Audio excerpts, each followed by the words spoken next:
I'm Abbey Salyer. I'm married to Brandon, who's the student and college pastor here.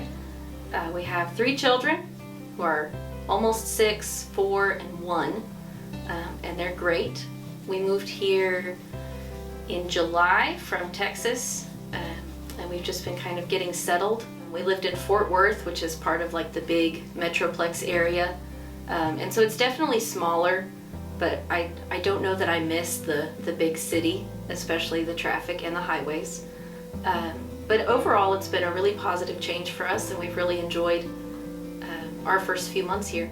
I decided to join a DNA group because I was really lacking in community. We haven't been here that long, and as a mom, it can be really kind of tiring doing the work that you do from day to day.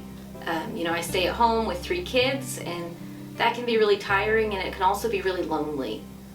You don't interact with adults, more than a few times a week, and that can be tough. And so I joined a DNA group to kind of broaden my circle of people that I was seeing on a weekly basis, and to just fellowship with other believers, and to find a new community. Joining a DNA group was not really something that was ideal for my schedule. I have 3 kids, I stay at home, I homeschool 2 of them, and there wasn't really a time in my schedule that would have been easy to fit this in. But I was really determined to make something work because I knew that I needed the community.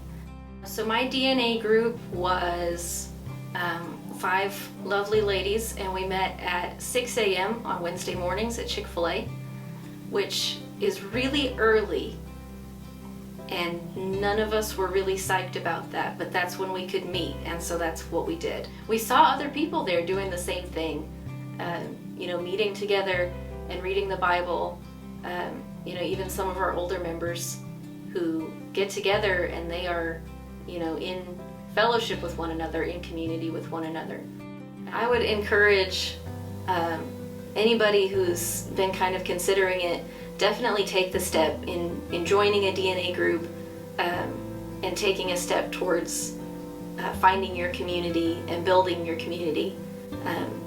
We're called to community as believers, and we're called to fellowship and to spur one another on in our walks with Christ, and I think that this is a great opportunity to do that.